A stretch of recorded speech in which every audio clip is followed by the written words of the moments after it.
तेरे मूसा किसे तो ना डरिया, ना डरिया, ना डरिया। खुदावंद आज का वचन इनकी जिंदगी में 100 गुना फलों को लाए। मांगो अपने हाथों को उठा के कि परमेश्वर मेरे कानों को खोल, मुझे ग्रहण करने योग्य बना।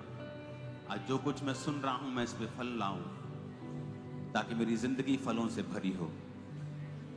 मैं एक ऐसे अंजीर के पेड़ की तरह ना हूं जो ऊपर से तो फल का नाटक करता था, जिस तरह विश्वासी नाटक करते हैं, लेकिन अंदर से वो फल रहित था और परमेश्वर नाराज हुआ और उसे श्रापित कर दिया। क्योंकि अंजीर का पेड़ जब पत्ते लाता है तो फल भी लाता है। परमेश्वर मुझे एक असली विश्वासी बना, मैं नाटक करने वाला विश्वासी ना बनूं, हर समय खिलाफत करने वाला विश्वासी ना बनूं। अपना प्रेम मेरे अंदर जगा। अपने हाथों को उठाएंगे, सब कलीसियाओं के लिए, दूसरी कलीसियाओं के लिए प्रार्थना करेंगे। सब प्रकार के संकट, सब प्रकार की मुश्किलें उनके जीवनों से दूर हों। छत्तीसगढ़ के लिए, यूपी के लिए प्रार्थना करेंगे, नॉर्थ ईस्ट के लिए, गोवा के लिए, केरला के लिए, आंध्रा के लिए, सब जगहों के लिए प्रार्थना करें। बिहार के लिए प्रार्थना करें। सब कलीसियाओं के लिए प्रार्थना करेंगे। परमेश्वर उनकी मुश्किलों को दूर करे, उनके सब इंतजामों को पूरा करे, डिवाइन हेल्पर्स को उन्हें भेजे। गलत लोग उनकी जिंदगी में कभी ना आने पाए। खुदा अपने हाथों को उठाकर प्रार्थना करेंगे। परमेश्वर अपने देश के लिए हम प्रार्थना करते हैं और ब्लेस करते हैं अपने देश। प्रधानमंत्री जी के लिए प्रार्थना करते हैं, मुख्यमंत्री जी के लिए प्रार्थना करते हैं। खुदा तेरी बुद्धि का आत्मा उन्हें छुए और गाइड करे। खुदा अपने देश के फौजियों के लिए प्रार्थना करते हैं, पुलिस प्रशासन के लिए प्रार्थना करते हैं। खुदा निडरता का आत्मा उन्हें देना। खुदावंद सुरक्षा रखना। खुदावंद मौत की स्पिरिट से उन्हें बचा के रखना। मेरे सामर्थी परमेश्वर उनकी फैमिलीज को प्रोटेक्ट करना। खुदावंद अच्छी फैमिली लाइफ उन्हें देना। खुदावंद अपने हाथों को उठाओ। Thank you Jesus. सब जजेस के लिए प्रार्थना करते, वकीलों के लिए प्रार्थना करते। खुदावंद वो न्याय को एस्टेब्लिश कर सकें। खुदावंद अन्यायी ना हो। खुदावंद बाइबल कहती है तू भी एक न्यायी है और तूने कहा है मुंह देखकर न्याय मत करना, पर ठीक ठीक न्याय करना। ऐसा ना हो कि परमेश्वर का श्राप तेरे पे आए। मेरे पिता सब जजेस के लिए, सब वकीलों के लिए प्रार्थना करते कि वो मुंह देख कर नहीं खुदावंद बल्कि ठीक ठीक न्याय करें। तेरा आत्मा खुदावंद एक एक जन को छुए। खुदावंद इंडियन इकोनॉमी के लिए प्रार्थना करते मेरे पिता, तेरा आत्मा अब सब कुछ बदले। मेरे सामर्थ्य परमेश्वर तेरा आत्मा अब सब कुछ बदले। खुदावंद तेरी आत्मा ने जो कहा वो पूरा हुआ। खुदावंद अब हम मर्सी के लिए और दया के लिए प्रार्थना करते हैं। खुदावंद अपने हाथों को उठाओ। आज हम सोफिया के लिए भी प्रार्थना करेंगे, इसका बर्थडे है आज। आजा बेटा।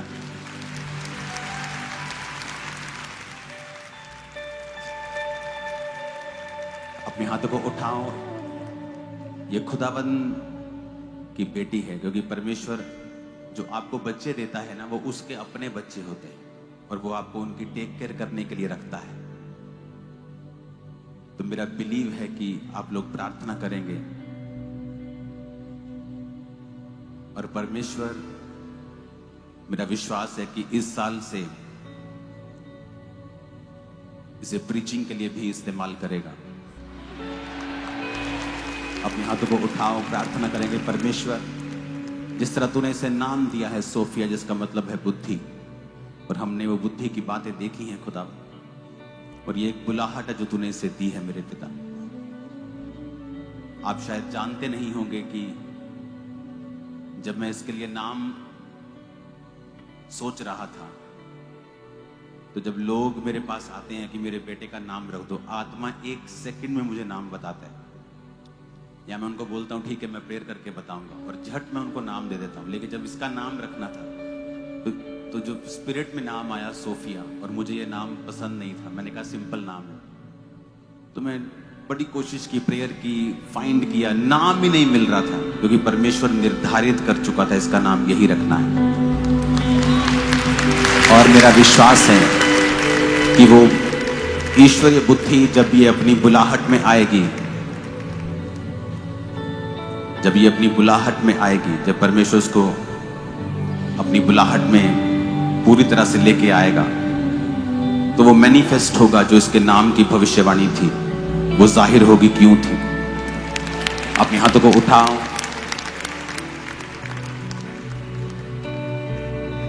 खुदावंद तेरा वर्शिप का आत्मा, बुद्धि का आत्मा, समझ का, ताकत का, प्रीचिंग का, हीलिंग का, डिलीवरेंस का आत्मा इस पे ठहरे।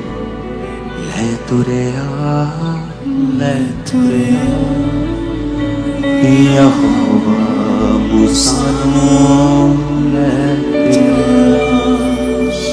अपने हाथों को उठाओ, ब्लेस करो इसे लॉन्ग लाइफ के साथ, गुड हेल्थ के साथ, पवित्रताई के अभिषेक के साथ, बोझ के साथ खुदाबंद के लिए इस्तेमाल होने का।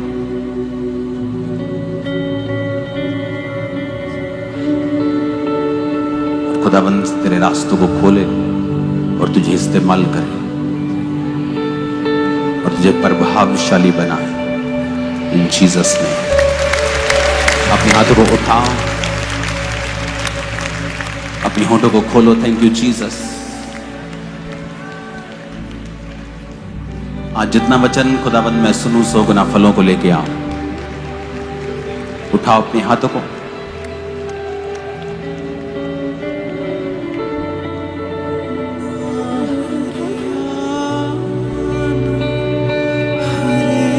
प्रभु यीशु मसीह के सामर्थी नाम में हम मांगते हैं।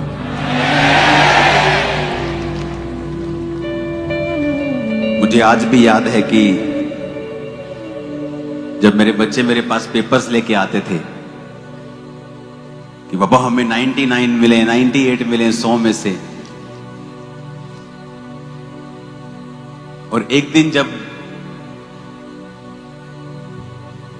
हम इनको स्पिरिचुअल असाइनमेंट दे रहे थे, उसमें ये काम नहीं कर पा रहे थे, तो मैंने अपनी वाइफ को बुलाया। मैंने कहा हमने नंबर क्या करने हैं अगर ये आत्मा में नहीं बढ़े तो फिर इसकी ड्यूटी लगाई है। रोज 4 घंटे 3 घंटे रोज वर्शिप की प्रैक्टिस करती है घर में साजों के साथ।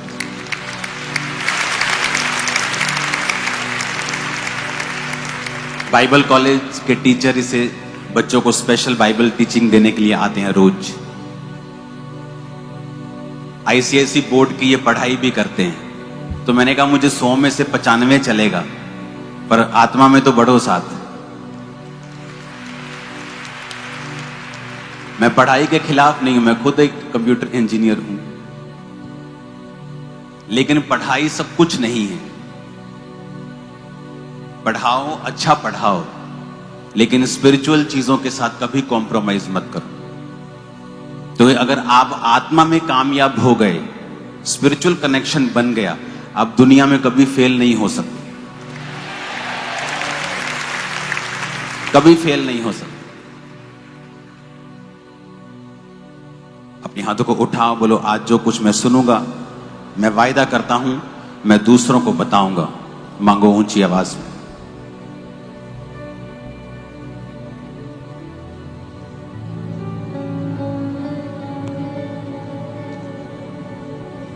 दीपक है मेरी राहों का तेरा वचन,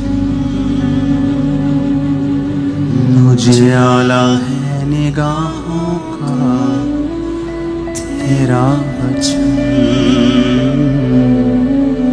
दीपक है मेरी राहों का तेरा वचन, मुझे आला है निगाहों का तेरा वचन। प्रभु यीशु मसीह के सामर्थी नाम में हम मांगते हैं। जितनी ताकत है हाथ में तारीफ कर दो खुदा।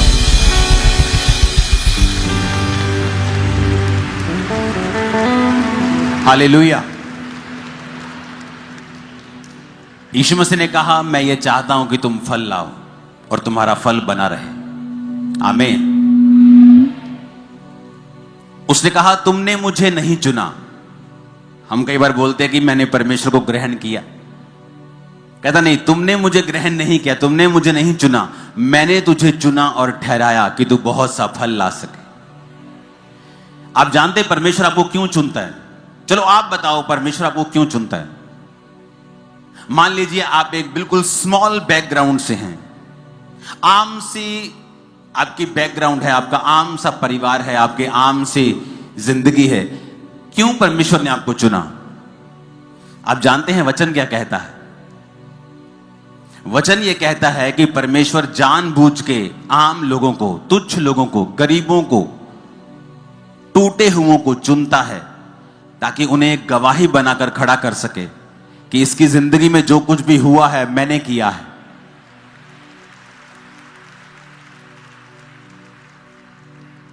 आज मैं ये नहीं कह सकता कि मैं कंप्यूटर इंजीनियर हूं तो मैं बड़ा अच्छा बोलता था, परमेश्वर ने मुझे चुन लिया। इसमें तो फिर मेरी बड़ाई होगी ना कि मैं बड़ा चालाक था तो प्रभु ने चुन लिया। जब मैं परमेश्वर में आया हूं मैं मेंटली अपसेट था, आम लोगों में बैठकर बात भी नहीं कर सकता था, बिना दवाई और नशों के नहीं जी सकता था। प्रीच करना तो दूर की बात, आम लोगों में कन्वर्सेशन जब होती थी कि मेरे दादाजी को हार्ट अटैक हो गया, मेरी नानी मर गई, मेरी नानी को बीमारी हो गई, तो मेरे को अटैक्स शुरू हो जाते थे, मैं उनमें बैठ नहीं पाता था। तो परमेश्वर ने कहा मैंने जगत के निर्बलों को, जगत के तुच्छों को चुन लिया ताकि उनको जो अपने आप को कुछ समझते हैं उनको मैं शर्मिंदा करूं तुम लोगों के जरिए, तुम लोगों के द्वारा। इसका मतलब परमेश्वर जब आपको चुनता है वो इसलिए आपको चुनता है कि परमेश्वर आपकी जिंदगी में कुछ बड़ा काम करना चाहता है। उसने आपको फालतू में नहीं चुना। अभी आप जाते जाते अपने घर में जब जाएंगे तो आप पूरी, अगर सब्जी लेनी है तो पूरी रेडी उठा के नहीं ले जाएंगे आप। आपको पता है ये खराब हो जाएगी, मैं जितनी खाना चाहता हूं, चाहती हूं, मैं उतना ही लेके जाऊंगा। तो परमेश्वर ने भी फालतू में आपको नहीं सिरजा है, उसने फालतू में आपको नहीं बनाया है। ऐसे लोग भी मैंने देखे हैं अपनी लाइफ में, आप उन्हें इंटरनेट पे सर्च करें आपको मिल जाएंगे, जिनके दोनों हाथ नहीं थे, दोनों पांव नहीं थे। अब शैतान उन्हें पूछ सकता है कि तेरे को परमेश्वर ने फालतू ही बनाया है तो तेरा क्या काम है, तेरा ना तेरे हाथ है ना तेरे पांव है, तो क्या तेरी नरक जैसी जिंदगी है। कुछ तू कर नहीं सकता, चल नहीं सकता, उठ नहीं सकता, खा नहीं सकता अपने आप, तू कुछ नहीं कर सकता। लेकिन परमेश्वर ने आज उसे दुनिया के टॉप प्रचारकों में से एक प्रचारक बना दिया है। आई थिंक निक नाम है उसका, आप जाके गूगल पे सर्च करना। तो यानी आपकी कंडीशन कैसी भी हो, परमेश्वर ने आपको बड़े काम करने के लिए चुना है। आप किसी भी निचली पोजीशन पे हो, कहीं भी हो, आपकी कंडीशन जितनी मर्जी बुरी हो, लेकिन एक बात पक्की है, परमेश्वर ने आपको बड़े काम करने के लिए चुना है। यह पहले दिमाग में बिठाना पड़ेगा, हां या ना। यह दिमाग में जब बैठ जाएगा कि परमेश्वर ने मुझे बड़े काम के लिए चुना है, अब करना क्या है, अब मुझे परमेश्वर के पीछे पीछे चलना है। एकदम से नहीं होगा। यूसुफ 2-4 साल में प्रधानमंत्री नहीं बन गया, दाऊद 2-4 साल में इजराइल का राजा नहीं बन गया। 30 साल की उम्र में वो 12 गोत्रों में से एक यहूदा का गोत्र का राजा बना, और 37 साल की उम्र में वो इजराइल का राजा बना। और जब वो मसा किया गया था राजा होने के लिए, शायद वो 15 से 16 टीन एज के बीच में था वो। तो कितने साल लगे उसे उस दर्शन को पूरा होते हुए देखने के लिए, पर उतने साल क्या किया उसने, उतने साल वो मसे में बढ़ा, अभिषेक में बढ़ा, परमेश्वर के संग संग चलता रहा। दुखी भी रहा होगा, परीक्षाओं में भी रहा होगा, लेकिन उसने परमेश्वर के वचन के साथ कॉम्प्रोमाइज नहीं किया। आज 2 बार वीजा रिजेक्ट हो जाए तो आदमी व्यभिचार करने चला जाता है। 3 बार किसी ने वीजा रिजेक्ट कर दिया तो दारू पीने चला जाता है। उसका परमेश्वर के साथ कोई भी संबंध नहीं है। उसे लगता है कि यही चीजें मेरे लिए आशीष हैं। वो परमेश्वर की उपस्थिति को समझता नहीं है।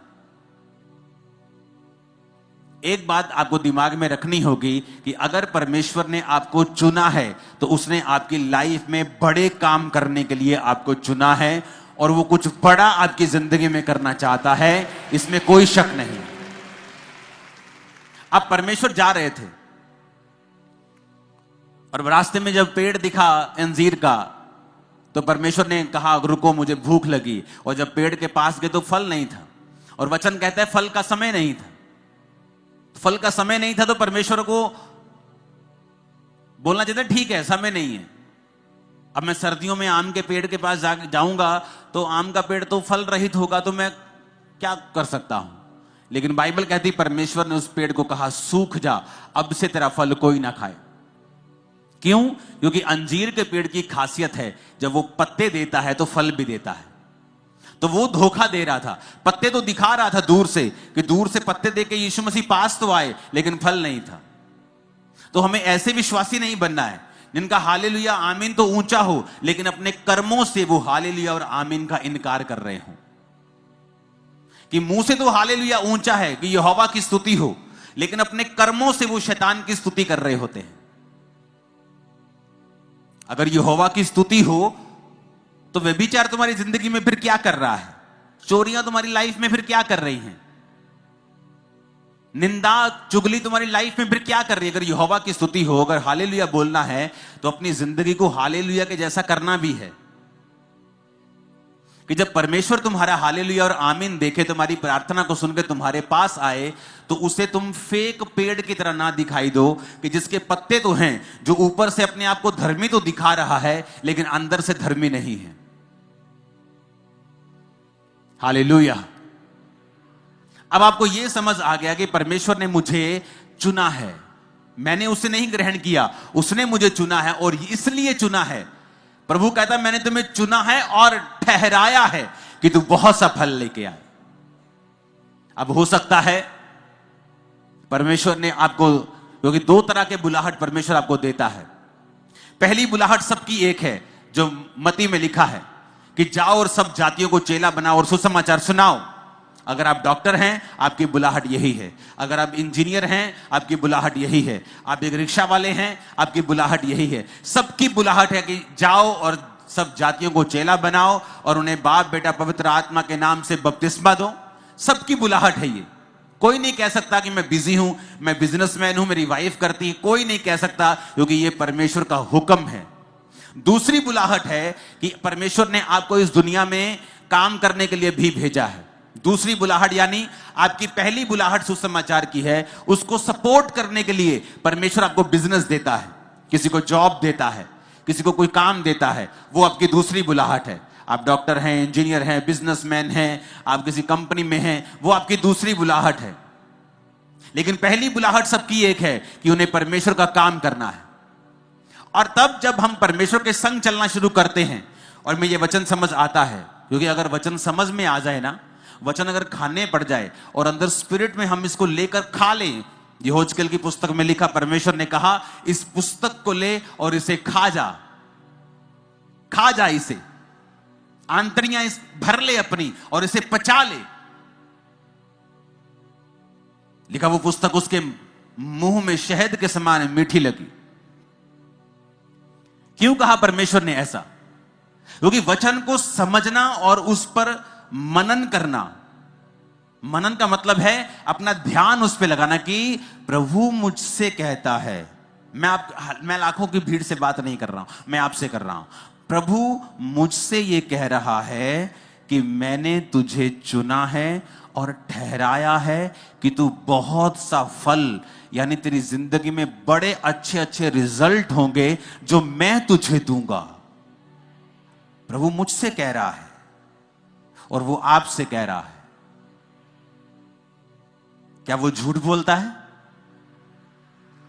मैंने कहा क्या वो झूठ बोलता है? क्या वो पक्षपात करता है? क्या वो मुझे कह रहा है और तुझे नहीं कह रहा है? ऐसा लिखा है बाइबल में। क्या उसने ये कहा है कि मैं ये बात सिर्फ अपने चेलों के लिए लिखता हूं? उसने कहा नहीं, हर एक व्यक्ति जो बपतिस्मा ले चुका है, जो परमेश्वर को, उसकी आत्मा को अपने अंदर पा चुका है, जो यीशु मसीह के नाम को ले रहा है, परमेश्वर ने कहा मैंने तुझे चुना और ठहरा दिया है कि तू बहुत सा फल लाए। फल का मतलब क्या? रिजल्ट, टेस्टिमनीज, गुड कैरेक्टर, आत्मिक फल, शारीरिक रिजल्ट, गवाहियां, हीलिंग, डिलीवरेंस, एवरीथिंग जो इस दुनिया में है। परमेश्वर ने कहा मैंने तुझे चुना और ठहराया कि तू बहुत सा फल लाए। और अगर मैं इस वचन के ऊपर मनन करूं तो कि प्रभु मुझसे कह रहा है इंडिविजुअली, अकेले को मुझे, कि मैंने तुझे चुना, मैंने तुझे ठहराया कि तू बहुत सा फल ला सके। यानी आपकी जिंदगी एक्स्ट्रा ऑर्डिनरी होने वाली है, क्योंकि खुदा ने कहा है कि तू बहुत सा फल लाएगा।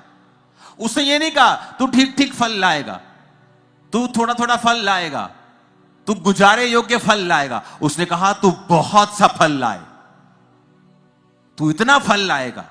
लेकिन करना क्या होगा? परमेश्वर ने कहा मैंने तुझे चुना और ठहराया। अगर एक पेड़ को फल लाने के लिए आपको बनाना है तो आपको उसे टाइम पर मिट्टी उसकी गोडी करनी होती है, उसको खाद देनी होती है, उसको पानी देना होता है। अगर आपको वो फल चाहिए जो परमेश्वर चाहता है, क्योंकि जब मैं 2004 में 5 में खुदा के दासों से मिलता था तो बोलते थे प्रभु तुझे बहुत इस्तेमाल करेगा, तो मुझे लगता है ये झूठ बोल रहे हैं, ये मुझे तसल्ली दे रहे हैं। इनको पता है कि मुझे पागलपन के अटैक होते हैं, तो जस्ट दे आर काउंसलिंग मी। वो मुझे एक तसल्ली दे रहे हैं, वो मुझे जस्ट एक होता ना कि सिंपथी के कारण किसी को बोलना नहीं सब ठीक हो जाएगा, और God will do it and everything will be okay, don't worry. मुझे लगता है ऐसी बातें मेरे साथ ये करते हैं लोग, ताकि मैं प्रभु में बना रहूं। लेकिन मुझे नहीं मालूम था कि जो ये कह रहे हैं वो सच है। तो मैंने वो पूरा कैसे हुआ? परमेश्वर में मैं खड़ा रहा। आंधी तूफान आते हैं, पेड़ बना रहता है। अगर उसकी जड़ें मजबूत हैं वो गिरता नहीं। उसके बाद पानी, यानी परमेश्वर के वचन से अपने आप को हर वक्त फुल रखना। आंधी और तूफानों में परमेश्वर को, उसके वचन को पकड़े रहना और उसे छोड़ना नहीं। फास्टिंग के साथ, प्रार्थना के साथ एक खाद की तरह काम करना, जिस तरह प्रार्थना और फास्टिंग एक खाद की तरह काम करती है। वचन पानी की तरह काम करता है, और धीरे धीरे फिर आप फल लाने लगते हैं। जिस काम के लिए परमेश्वर ने आपको अपने लहू से खरीदा होता है, परमेश्वर उसको जाहिर करना शुरू करता है। फल आने शुरू होते हैं। पहले साल थोड़े, दूसरे साल थोड़े ज्यादा, तीसरे साल और ज्यादा, छठे, 7वें, 10वें साल में आप फलों से भरे हुए होते हैं। ओ आमीन ऊंचा। तो ये फल आपके लाइफ में एंटर कर रहे हैं, फाइनेंस में एंटर कर रहे हैं, परिवारों में एंटर कर रहे हैं, स्पिरिट्स में एंटर कर रहे हैं, सेवकाइयों में एंटर कर रहे हैं, बच्चों की लाइफ में एंटर कर रहे हैं। आमीन ऊंचा। तो ये बरकत तुम्हारी है चर्च। हालेलुया। उसने कहा मैंने तुझे चुना। कोई इंसान नहीं कह रहा है, कोई पॉलिटिशियन नहीं कह रहा मुकर जाएगा, जब पार्टी बड़ी देखेगा इधर उधर तो हो जाएगा। कोई इंसान नहीं कह रहा, खुदा कह रहा है। जिसे किसी कोर्ट में लेके नहीं जाया जा सकता, जिसके ऊपर कोई केस नहीं चलाया जा सकता, जो कभी झूठ नहीं बोलता है। जब आपको मैं बोलता हूं कि परमेश्वर कहता, बाइबल वचन कहती है वो कभी झूठ नहीं बोलता, आपको लगता है जिस तरह मैं झूठ नहीं बोलती उसी तरह प्रभु झूठ नहीं बोलता। नहीं, वो ये बात नहीं कर रहा, वो ये बात नहीं कर रहा। ये कितने का लिया? मैंने ये 200 रुपए का लिया, झूठ बोल दो। मैंने 500 का लिया। आपको लगता है ये झूठ है? हाँ ये झूठ है, लेकिन परमेश्वर उस झूठ के बारे में बात नहीं कर रहा, वो ऊपर का एक सच बता रहा है। पता है क्या? मैं कहता, आप मुझसे पूछो, मैं बोलूंगा ये क्या है, आप पूछेंगे ये क्या है, मैं बोलूंगा ये रुमाल है। लेकिन अगर परमेश्वर कहेगा ये रुमाल नहीं है, ये पूरा एक प्लेनेट है, तो ये झूठ नहीं, जो प्रभु के मुंह से निकला वो सच हो जाएगा, और ये यहां से चला जाएगा और पूरा ग्रह बन जाएगा। आप मेरी इसलिए कहते हैं वो झूठ बोल नहीं सकता। क्यों? कि अगर वो बोलेगा तो वैसे ही हो जाएगा। आप एक मनुष्य को अगर परमेश्वर के आप कितने मेरी बातों को समझ रहे हैं? इसलिए बाइबल कहती है वो झूठ नहीं बोल सकता। क्यों? वो कुछ भी बोलेगा तो हो जाएगा। इसलिए बोलते क्रिश्चियन लोगों को मजाक में भी कई चीजें नहीं बोलनी चाहिए, क्योंकि आपके जो जुबान है, आपके जो वचन हैं, वो आपकी जो बनावट है परमेश्वर ने अपने स्वरूप में की है। आप अपने बच्चों को श्रापित नहीं कर सकते, ये बड़ा शरारती है, ये बड़ा जिद्दी है, ये बड़ा ढीठ है, ये मेरी सुनता नहीं, नालायक है, आप नहीं कह सकते। अगर हमने किसी को ऐसा बोला होता पहले जाके हम कैंसिल करते, प्रभु जो हमने कहा वो कैंसिल है, वो कैंसिल है, वो कैंसिल है, खुदावन आगे से नहीं बोलेंगे, क्योंकि ये बीज की तरह काम करता है। तो पहले मनन करो, अपने अंदर एक वचन को बिठाओ कि प्रभु ने मुझे चुना है, मुझे ठहराया है कि मैं बहुत सा फल लेके आऊं। आज के बाद आप जब चलेंगे, सिर्फ पाप आपकी लाइफ में नहीं होना चाहिए। वचन पढ़ना यानी पानी देना, खाद यानी प्रार्थना और उपवास का जीवन अगर आपका होगा, तो आपको ये दिमाग में विजन रखना है कि आप बहुत सा फल लाने वाले हो। Too many fruits, too much, आप बहुत फल लेके आने वाले हैं। आमीन। मेरे को ऊंचे वाला चाहिए चर्च। Hallelujah, hallelujah. अब मेरे को यह मालूम हो गया कि परमेश्वर ने मुझसे कहा है कि मैं फल लाऊंगा, मेरा फल बना रहेगा। यह परमेश्वर की मर्जी है, लेकिन उसके लिए मुझे अब दूसरा स्टेप लेना होगा। वो क्या है? परमेश्वर की दी हुई बुलाहट में बने रहना। क्योंकि परमेश्वर जो कुछ कहता है, अगर आप उससे हटकर काम करते हैं तो फिर आप परमेश्वर के फलों में नहीं रह सकते हैं। बाइबल कहती है, योना नबी की पुस्तक 1 अध्याय उसकी 1 आयत में, यहोवा का यह वचन अमित्ते के पुत्र योना के पास पहुंचा, उठकर उस बड़े नगर निनवे को जा और उसके विरुद्ध प्रचार कर, क्योंकि उसकी बुराई मेरी दृष्टि में बढ़ गई है। परंतु योना यहोवा के सम्मुख से तरशीश को भाग जाने के लिए उठा और याफा नगर को जाकर तरशीश जाने वाला एक जहाज पाया और किराया देकर उस पर चढ़ गया और उसके साथ यहोवा के सम्मुख से वो तरशीश को चला जाए। तब यहोवा ने समुद्र में एक प्रचंड आंधी चलाई और समुद्र में बड़ी आंधी उठी कि जहाज टूटने पर था। मल्लाह लोग उठकर अपने देवता की दुहाई देने लगे और जहाज में जो व्यापार की सामग्री थी उसे समुद्र में फेंकने लगे कि जहाज हल्का हो जाए। परंतु योना जहाज के निचले भाग में उतरकर सो गया था और गहरी नींद में पड़ा हुआ था। तब मांझी उसके निकट आकर कहने लगा, तू भारी नींद में पड़ा हुआ क्या करता है? उठ अपने देवता की दुहाई दे। संभव है कि ईश्वर हमारी चिंता करे और हमारा नाश ना हो। तब उन्होंने आपस में कहा, आओ हम चिट्ठी डालकर जान लें कि ये विपत्ति हम पर किसके कारण पड़ी है। तब उन्होंने चिट्ठी डाली और चिट्ठी योना के नाम पर निकली। तब उन्होंने उससे कहा, हमें बता कि किसके कारण ये विपत्ति हम पर पड़ी है। तेरा बिजनेस, तेरा उद्यम क्या है? तू कहां से आता है और तू किस देश और किस जाति का है? योना ने उन भाइयों से कहा, मैं इब्री हूं और स्वर्ग का परमेश्वर यहोवा जिसने जल स्थल दोनों को बनाया है, उसी का भय मानता हूं। तब वे बहुत डर गए और उससे कहने लगे, तूने ये क्या किया है? वे जान गए थे कि वो यहोवा के सम्मुख से भाग आया है, क्योंकि उसने आप ही उनको बता दिया था। तब उन्होंने योना से पूछा, हम तेरे साथ क्या करें जिससे समुद्र शांत हो जाए? उस समय समुद्र की लहरें और भी बढ़ती जाती थी। योना ने उनसे कहा, मुझे उठाकर समुद्र में फेंक दो, तब समुद्र शांत पड़ जाएगा, क्योंकि मैं जानता हूं कि यह भारी आंधी तुम्हारे ऊपर मेरे ही कारण आई है। तो भी वो बड़े यत्न से खेते रहे कि उसको किनारे पर लगाएं, परंतु पहुंच ना सके, क्योंकि समुद्र की लहरें उनके विरुद्ध बढ़ती ही जाती थी। उन्होंने यहोवा को पुकार कर कहा, हे यहोवा, हम विनती करते हैं कि इस मनुष्य के प्राण के बदले हमारा नाश ना हो, ना हमें इस निर्दोष की हत्या का दोषी ठहरा, क्योंकि हे यहोवा, जो कुछ तेरी इच्छा से था तूने वही किया है। तब उन्होंने योना को उठाकर समुद्र में फेंक दिया और समुद्र की भयानक लहरें थम गईं। तब उन मनुष्यों ने यहोवा का भय माना और उसको भेंट चढ़ाई और मन्नतें मानी। यहोवा ने एक बड़ा मच्छ ठहराया था कि वो योना को निगल ले, और योना उस मगरमच्छ के पेट में 3 दिन और 3 रात पड़ा रहा। अब यहां पर परमेश्वर अपने एक दास को कहता है कि बेटा जा और नीनवे नगर को जाके उनके बारे में प्रचार कर। तू उनको प्रचार कर कि 40 दिन के अंदर अंदर, जब आप योना 3 उसकी 4 आयत को पढ़ते हैं कि अब से 40 दिन के बीतने पर नीनवे उलट दिया जाएगा।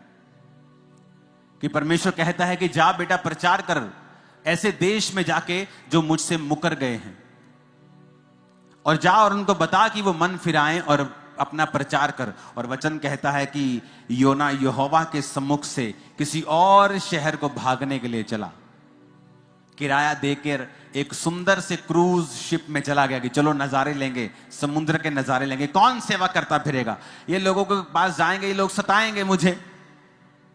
परमेश्वर तू दयालु है, तू अनुग्रहकारी है, तू इनको बचा ही लेगा, तू उनको कौन सा नाश करेगा। तू कितने सालों से कह रहा है कि मैं नाश कर दूंगा, करता तो तू है नहीं। परमेश्वर अपने आप बचा लेगा। और ये सोचकर शैतान की बातें उसके मन में आई और वो परमेश्वर के सामने से भाग गया। और जब भागा, जब तो समुद्र में आंधी और तूफान आया। और अगली स्टोरी आपने पढ़ी है। सब लोग पूछने लगे ऐसा क्यों हुआ, तो कहता मैं परमेश्वर के सामने से भाग आया हूं। कुछ मुसीबतें आपकी लाइफ में ऐसी हैं, वो प्रार्थना से कभी नहीं जाती। अगर परमेश्वर ने आपको किसी काम के लिए ठहराया है, सेवा के लिए ठहराया है कि बेटा तुझे ये सुसमाचार की सेवा करनी है, आप भाग जाएं और कहें ये बहुत मुश्किल है, इसमें तो सताव का सामना करना पड़ेगा, इसमें तो अपनी पर्सनल लाइफ को साइड पर रखना पड़ेगा, तो ये कैसे पॉसिबल है। परमेश्वर क्या मैं बिजनेस करके अपने पैसों से तुझे सपोर्ट कर सकता हूं? मैं 50% तुझे पार्टनर बनाता हूं। परमेश्वर कहता नहीं, जो मैं चाहता हूं तू वही करेगा।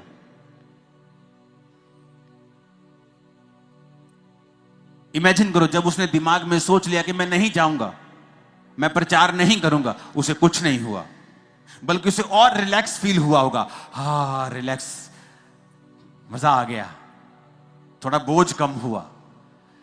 अपना बैग वैग पैक किया होगा, बड़े मजे से अच्छे अच्छे कपड़े डाले होंगे।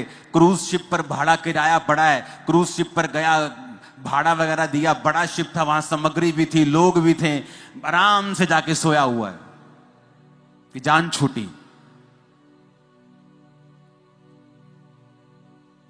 क्योंकि जब लोग गलत स्टेप्स लेते हैं और वो सेवा त्याग देते हैं या प्रभु का दिया हुआ बुलाहट त्याग देते हैं, उनको एकदम से कभी भी तूफान का सामना नहीं करना पड़ा। ये हिस्ट्री बताती है। जब भी कोई व्यक्ति गलत काम करता है, उसे एकदम से कभी भी मुसीबत का सामना कई बार नहीं करना पड़ता है। हां, धर्मी को अगर थोड़ी सी भी वो गलती करे, हो सकता है परमेश्वर अगले दिन ही उसके कान खींच ले और उसको मारे और उसको झिड़के और उसको सुधारने के लिए कुछ भी वो कर सकता है, क्योंकि परमेश्वर देखता है कि ये सुधर सकता है। इसको सुधारो, डंडा मारो इसको, थोड़ा सा इसको हिलाओ, झिंझोड़ो, थोड़ा सा इसको हिलाओ, इसको थोड़ी सी ठीक हो जाएगा ये। लेकिन जो व्यक्ति कई बार कठिन होता है, मुश्किल होता है, जो कठोर होता है, जो मन में ठान चुका होता है प्रभु को बताइए नहीं मानेगा, तो कई बार जब वो जाता है, परमेश्वर कुछ नहीं करता उसकी लाइफ में। उसे लगता है सब ठीक हो गया, मेरा तो वीजा लग गया। लेकिन जब मुसीबत आती है उसकी लाइफ में, उसकी फैमिली की लाइफ में, तब मैं आपको बता देता हूं, ले हैंड से वो मुसीबत खत्म नहीं होगी। आप 40 नहीं, आप 4000 रोजे रख के अपने आप को खत्म कर लीजिए, यह मुसीबत तब भी खत्म नहीं होगी। क्योंकि परमेश्वर यह चाहता था कि तेरे द्वारा एक काम करना, तेरे द्वारा कुछ ऐसा काम करना, ऐसी सेवा करना, एक मूल्य प्रभु चाहता था तुम्हारी लाइफ से कि तू उसकी सेवकाई में दे।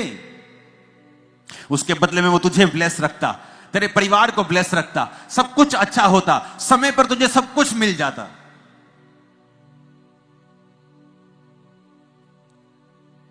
लेकिन जब हम परमेश्वर से हटते हैं और योना नबी की तरह काम करते हैं, फिर आता है एक टर्निंग पॉइंट, जहां लाइफ में फिर मुसीबत एंटर करती है। और मैं आपको बताना चाहता हूं, अपने पास्टर को इस मुसीबत के लिए कृपया तंग ना करें, क्योंकि यह मुसीबत ले हैंड से जाने वाली नहीं है। यह मुसीबत तुम्हारी तौबा की वजह से जाएगी, जो तुम करना नहीं चाहते हो।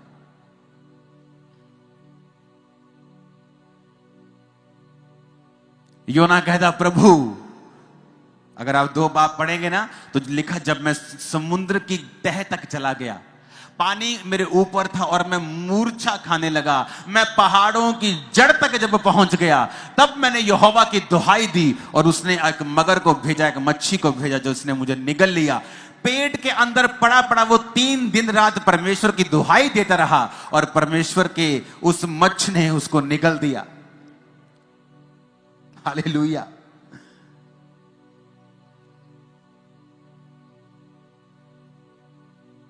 जब तौबा की कि परमेश्वर मुझे माफ कर दे, मैं जाता हूं, तो परमेश्वर कहता है पहले तुझे मालूम नहीं था, तो पहले अगर जाता तो इतने छितर ना खाता तू, इतनी मुश्किलें तुझको ना आती, तूने दूसरों का भी नुकसान करवाया। व्यापार की वस्तुएं, उसमें घी होगा, उसमें चावल होंगे, उसमें क्या क्या व्यापार पुराने जमाने में होता, कपड़े होंगे, सारा कुछ समुद्र में फेंका। फाइनेंशियली नुकसान किया, दूसरों का नुकसान किया। कुछ परिवारों का नुकसान होता है जब उनके बच्चे सेवा छोड़ते हैं, लेकिन तब वो नहीं बोलते, आने दो, अब घर आ गया, मेरे घर का काम करेगा। भाई साहब, वो घर का काम नहीं करेगा, वो नुकसान करेगा। क्यों? क्योंकि वचन ऐसा कहता है कि यहोवा के घर में उसकी सेवा में जो आशीष है, पीछे मुड़ने पर वो श्राप है। क्योंकि प्रभु उसी श्राप से तुम्हें बचाना चाहता है, इसलिए वो तुझे सेवा के लिए बुला रहा है। अगर मैं सेवा ना करता, मैं जीवित नहीं रहता, मुझे मालूम है। तो परमेश्वर ने उस कर्ज को खत्म करने के लिए मुझे कहा, अगर तू सेवा करेगा वो कर्ज खत्म हो जाएंगे। तो शैतान जानता है कि वो कर्ज जो शैतान तुम्हें देना चाहता है वो नहीं दे पाएगा अगर तू यहोवा की बुलाहट को पूरा करेगा। अब किसी के जीवन में बुलाहट कुछ है और किसी के जीवन में कुछ है, और अगर वो अपनी बुलाहट से भागता है, वो अपना तो नुकसान करता भी है, अपने आसपास का भी नुकसान करता है। फिर आप ले हैंड करवा लो, आप 40 रोजे रख लो, 80 रख लो, 120 रख लो कि हील हो जाए, डिलीवर हो जाए, ये मुसीबत चली जाए। वो नहीं जाने वाली, क्योंकि वो मुसीबत सिर्फ तौबा से जाएगी। जो कार्य प्रभु ने दिया उसे पूरा करने पर ही वो जाएगी। लेकिन ईगो रास्ते में आती है और वो ईगो के कारण लोग मारे जाते हैं। पारिवारिक मेंबर्स का नुकसान होता है, फाइनेंस का नुकसान होता है, जीवन का नुकसान होता है, बुढ़ापे में और अधिक उनको तकलीफों का सामना करना पड़ता है। वो सॉन्ग है ना, खुदाया तेरी रूह तो मैं भला ना सके किधर जाऊं, कि तू सब तरफ है, मैं कहां जाऊं। आसमान में चढ़ू तू है, समुद्र के नीचे तू है, हर जगह तू है। कभी परमेश्वर की बुलाहट से भागो मत, क्योंकि जब आप बुलाहट से भागेंगे तो परमेश्वर का कोई भी नुकसान नहीं होगा। आपकी जगह आपसे बेटर पर्सन उस जगह को ले लेगा, उस भवन का भी नुकसान नहीं होगा। परमेश्वर अपने काम को कर लेगा, प्रभु का नुकसान भी नहीं होगा। नुकसान एक ही व्यक्ति होगा, जो आप होंगे या आपकी फैमिली होगी। क्योंकि अगर आप बुलाहट को पूरा करते हैं तो परमेश्वर आपके जीवन में वो सारे फलों को देता है जो परमेश्वर ने आपकी लाइफ में सोचे हुए हैं। हालेलुया।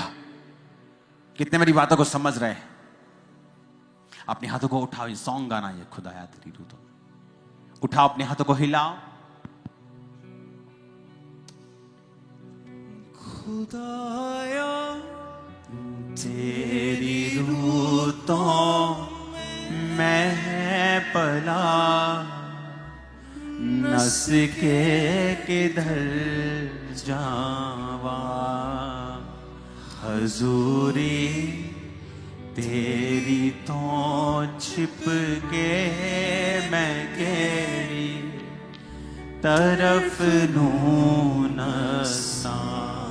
खुदाया तेरी रूह तो मैं भला नस के किधर जावा, हजूरी तेरी तो छिप के मैं केरी तरफ नू नसा। जे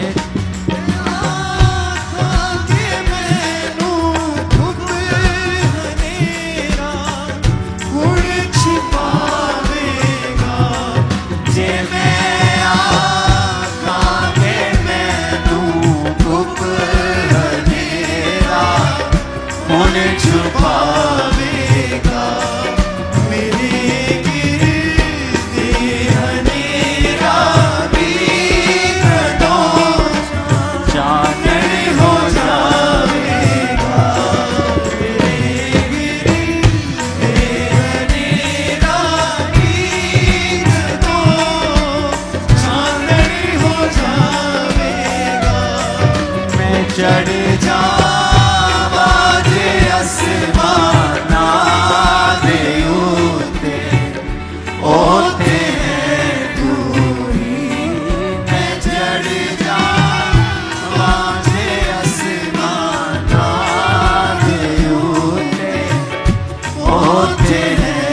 आप मेरी खुदाया तू करेगा दस्तगीरी।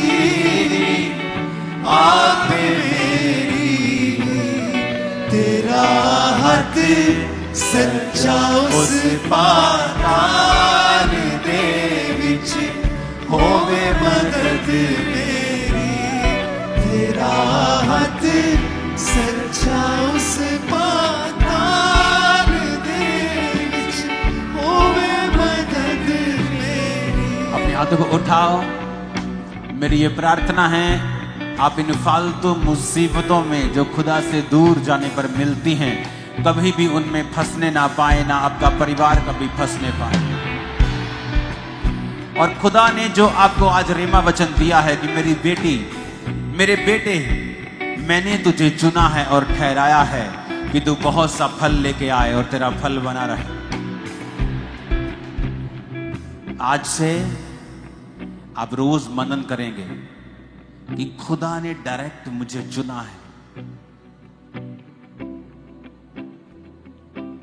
उसने मुझे ठहराया है कि मैं बहुत सा फल लाऊं।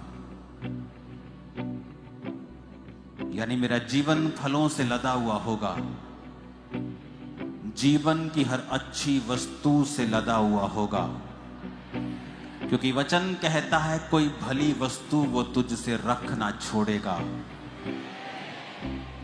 कोई अच्छी वस्तु वो तुझसे रख ना छोड़ेगा। जब वो तेल देने पर आएगा तो तुम्हें वही देगा जो बेस्ट का बेस्ट होगा, उसने कहा है।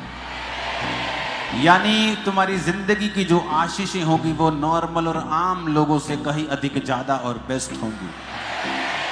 और ये फल होगा परमेश्वर के वचन का, जो वो कहता है कि मैं तुझे चुनता और ठहराता हूं कि तू बहुत सा फल लाए और तेरा फल बना रहे। मैं नहीं जानता, ये पिछले 2 हफ्तों से मेरे साथ हो रहा है कि जो वचन मैं आपको दे रहा हूं वो इतना स्ट्रांग मेरी आत्मा में होता है कि अगर आप इसे रेमा वचन बना ले कि प्रभु मुझसे डायरेक्ट कह रहा है कि मेरे बेटे, मेरी बेटी, मैं तुझे चुन रहा हूं, ठहरा रहा हूं, तू बहुत सा फल लाएगी, बहुत सा फल, बहुत फल होगा तेरी जिंदगी में। तेरा फाइनेंस, तेरी लाइफ, तेरी फैमिली लाइफ, सब कुछ बहुत फलों से भरी हुई होगी। वो पेड़ों के फल की बात नहीं कर रहा। और मैं दूसरी बात फिर बता दूं, वो सिर्फ आत्मिक फलों की भी बात नहीं कर रहा है। हाँ, वो इसमें बड़ा हिस्सा आत्मिक बातें कर रहा है, लेकिन उसने अब्राहम को कहा था कि मैं तुझे आत्मिक और शारीरिक दोनों तरह की आशीषें दूंगा। और अब्राहम के वंश से प्रभु यीशु पैदा हुए हैं ताकि अब्राहम की आशीष अन्य जातियों तक पहुंचे। जो लोग यीशु को ग्रहण करेंगे वो भी अब्राहम के वंश के ठहरे, क्योंकि प्रभु ये चाहता था कि तुम्हारे पास आत्मिक और दुनियावी दोनों तरह की आशीषें बहुतायत से हों। तो अब समझ लेना, अगर आप यहोवा के संग चलेंगे और भागेंगे नहीं, उससे दूर नहीं होंगे, और अगर आप फेक लाइफ नहीं जिएंगे, और अगर आप ऐसा जीवन जिएंगे जो खुदा को खुश रखता है, तो परमेश्वर कहता है तू बहुत सा फल लाएगा और तेरा फल बना रहेगा। In the name of Jesus, फलों को लाओ। Be multiply and be fruitful in Jesus name.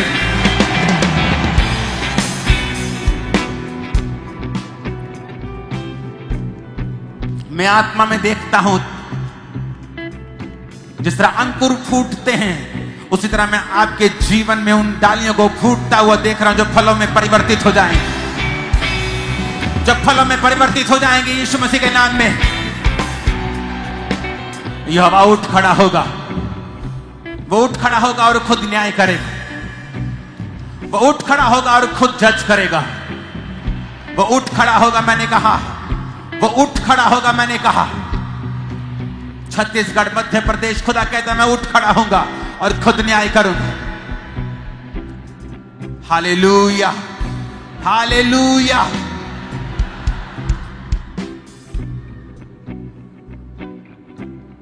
इस वचन को रेमा बना लेना कि खुदा मुझसे कहता है कि मेरी जिंदगी इतने रिजल्ट से भरी हुई होगी, इतने फलों से भरी हुई होगी जो गिनती से बाहर होंगे।